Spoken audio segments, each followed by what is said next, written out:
हमारे घर से एक बेटी थी, वो चली गई, वी हैव लॉस्ट, हमें वापस नहीं मिलेगी। जब उन्होंने चीज़ें रूल्स के ख़िलाफ़ करी हैं और डेथ हुई है, तो किस मुंह से वो ये बोलेंगे कि बच्चा जो है यहाँ से डेड निकला है। ठीक है, सिर्फ आरएमएल में ये दिखाने के लिए कि नहीं हमने कुछ किया, कुछ उनको बचाने के लिए किया।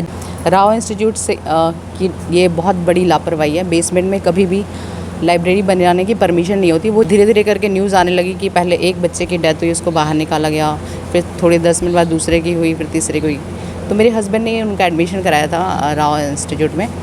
श्रेया की मौत दिल्ली के एक कोचिंग संस्थान के बेसमेंट में जो लाइब्रेरी थी वहाँ पर वो पढ़ रही थी।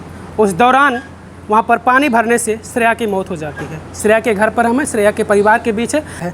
उनकी माताजी हैं, उनकी आंटी हैं और भी परिवार के लोग, तमाम लोग हैं। सबसे पहले हम उनकी आंटी से बातचीत करते हैं। क्या नाम है आपका? मेरा नाम रेखा यादव है, इस गाज़ियाबाद में रहती हूँ। जी, श्रेया यादव के बारे में आपको कब पता चला कि श्रेया के साथ ऐसा कुछ हो गया? एक्चुअली 27 को नाइट में हम लोग ऐसे ही बैठे हुए थे, तो मेरे हस्बैंड ने स्क्रॉल किया और न्यूज़ आई कि जो उनका राव कोचिंग इंस्टीट्यूट है उसमें बेसमेंट में पानी भर चुका है और रेस्क्यू ऑपरेशन चल रहा है।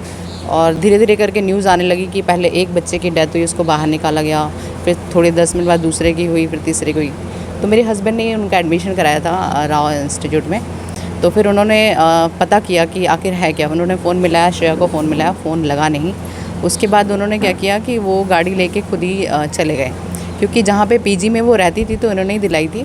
तो पहले वो पीजी में गए, वहाँ उन्होंने देखा कि वो अवेलेबल है या नहीं, तो वहाँ पे लॉक लगा हुआ था। तो उनको थोड़ा सा टेंशन हुई कि अभी बारात के 12 बज रहे हैं और अभी तक वो घर नहीं आई है। तो वो फिर गए राव इंस्टीट्यूट। वहाँ जाके उन्होंने पता किया कि यहाँ से 3 बॉडी जा चुकी हैं। थोड़ा सा हिंट मिला कि शायद उसमें से वो भी एक होगी। तो उसके बाद वो आरएमएल हॉस्पिटल गए, राम मनोहर लोहिया हॉस्पिटल। वहाँ हम दिखाया नहीं गया, बताया नहीं गया कुछ। ये बोला गया कि 3 क्रिटिकल केसेस हैं जो वेंटिलेटर्स पे हैं। उन्होंने ये नहीं बताया कि डेथ हुई है, ये टोल कि वो वेंटिलेटर पे है और अभी दिखा नहीं सकते। तो ये लोग रात में जो है रात भर गाड़ी में रहे, 4-5 घंटे वहीं रहे। उसके बाद सुबह 8 बजे करीबन शायद कुछ थोड़ा बहुत बताया कि उसमें से एक श्रेया यादव है।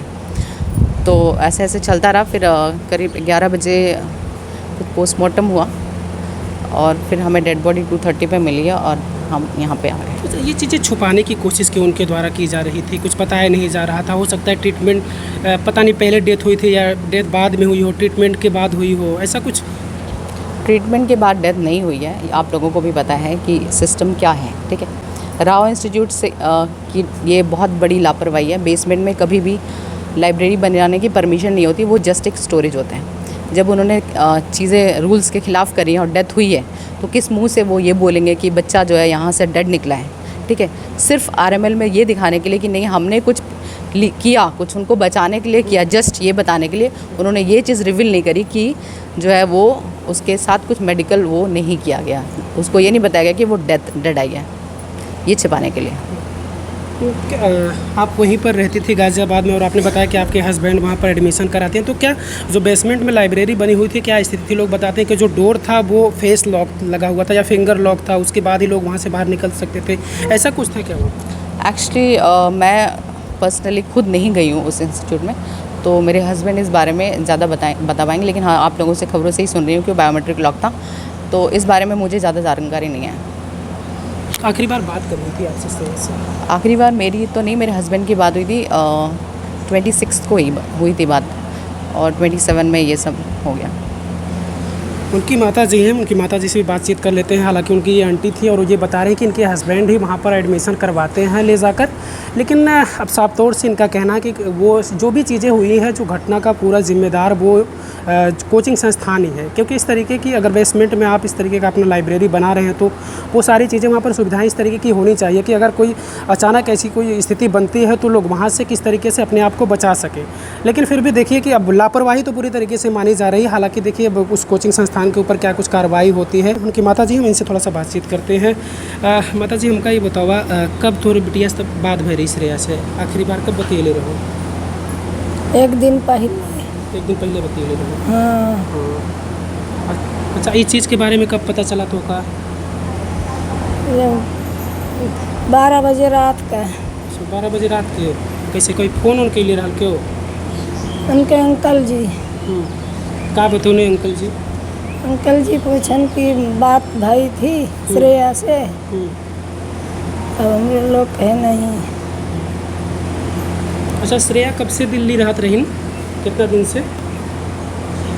फरवरी कब से रह रही थी श्रेया वहाँ? श्रेया का एडमिशन हमने जून में कराया था वहाँ पे, सिंस जून वो वहीं पे थी। उसके पहले की पढ़ाई श्रेया की कहाँ हुई थी? इधर ही उसके है? पहले उसने KNITI सुल्तानपुर से एग्रीकल्चर में BSc करी है। उसके बाद उसने IAS की कोचिंग करने का डिसीजन लिया, तो उसका एडमिशन हमने वहाँ पे कराया। आप और भी कोई रिलेटिव या कोई आपके फ्रेंड वगैरह कोई वहाँ रहता था, पढ़ता था? उसकी एक फ्रेंड रहती थी जो उसकी जानने वाली थी, और मेरे हस्बैंड भी जानते थे, वो भी उसके साथ ही रहते थे वहाँ। अच्छा, उस समय लाइब्रेरी में तो और भी लोग रहे होंगे जो निकलने में कामयाब हुए अपनी जान बचाने में, तो उन लोगों ने क्या कुछ बताया? क्योंकि आपके हस्बैंड वहाँ पर जाते हैं, तो उनसे क्या कुछ बताया कि किस तरीके के हालात उस समय वहाँ पर थे? एक्चुअली जो भी हालात वहाँ पे थे वो मीडिया में बहुत साफ साफ दिख रहा है, बच्चे क्या कहना चाह रहे हैं, क्या कह रहे हैं, कैसे हालात है। अराउंड 35 स्टूडेंट्स थे वहाँ पे, और 35 में से ज़्यादातर निकल चुके हैं, लेकिन कुछ बच्चों का हमने भी मीडिया के माध्यम से ही देखा है। उनका ये कहना है कि 3 बच्चे नहीं, उससे ज़्यादा बच्चों की डेथ हुई है, जो कि रिवील नहीं किया जा रहा है। क्या मानती हैं आप इसको, इस घटना से कि किस तरीके की लापरवाही हुई या फिर किसकी लापरवाही मानती हैं? ये घटना सरासर प्रशासन की लापरवाही है। जब वहाँ पता है कि जल भराव होता है, और पिछले लास्ट 3 टाइम से जल भराव वहाँ पे हो रहा था रेगुलर। अगर जल भराव हो रहा है तो इसका मतलब ड्रेनेज में प्रॉब्लम है, तो ड्रेनेज में प्रॉब्लम है तो सफाई का ध्यान क्यों नहीं रखा गया? ये सबसे बड़ा लूप हो प्रशासन का है, और राव इंस्टीट्यूट का तो है ही है, क्योंकि जब उनको पता है उनका बेसमेंट नीचे और पानी का नहीं है ड्रेनेज, तो उन्होंने उसके लिए क्या किया? इमरजेंसी एग्जिट नहीं बनाया, कुछ नहीं किया। उनकी भी गलती है इसमें। अच्छा, ये जानकारी आप जाकर मिल रही है कि पहले से ड्रेनेज प्रॉब्लम था, पानी वहाँ पर भरता रहता था पहले भी, ये चीज़ें अब सामने आ रही हैं? हाँ, अभी आ रही हैं सामने, क्योंकि क्या होता है कि ये बहुत ही यूजुअल बात है कि जब कोई चीज़ लॉस्ट हो जाती है तब जाके प्रोपागेंडा बनता है। मीडिया भी प्रोपागेंडा तभी बनाती है जब चीज़ें चली जाती हैं। अब हमारे घर से एक बेटी थी, वो चली गई, वी हैव लॉस्ट, हमें वापस नहीं मिलेगी। लेकिन अब ये चीज़ें सामने आ रही हैं, भगवान ना करे अब किसी और के साथ ये घटना हो, ऐसी मेरी इच्छा है। बिल्कुल, देखिए आप तो तमाम वो तस्वीरें भी देख रहे होंगे जो श्रेया के चाचा थे, वो चाचा हैं, वो समाजवादी पार्टी के राष्ट्रीय प्रवक्ता हैं धर्मेंद्र यादव जी, उन्हीं की वो भतीजी थी, और अभी जून में ही, पिछले जून में वहाँ पर गई हुई थी। अच्छा, इसी जून में अभी गई, वहाँ एडमिशन हुआ है? यस, 24 जून 2024। 2024 के, यानी तो मुझे लग रहा है महीने भर हुए हैं बस। 2 महीने 2-3 महीने।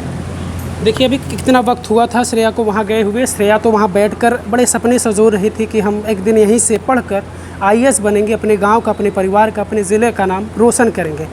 लेकिन मैंने शुरू में कहा कि वो सपने तो अधूरे रह गए और श्रेया की जान भी चली गई।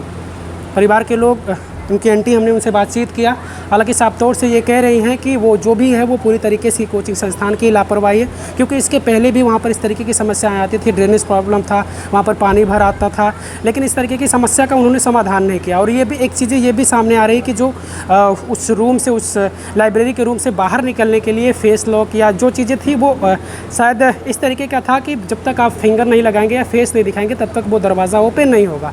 इस तरीके के अगर हालात वहाँ पर रहे होंगे तो जो शायद वहाँ पर बच्चे रहेंगे वो ज़्यादा बेहतर बता पाएंगे कि किस तरीके के वहाँ स्थितियाँ बनी थी कि आखिर 3 लोगों को अपनी जान गंवानी पड़ी। हालांकि ये कह रही है कि अब ये चीज़ें छुपाई जा रही है, आंकड़ा छुपाया जा रहा है मौत का, हो सकता है कि और भी लोगों की वहाँ पर मौत हुई है।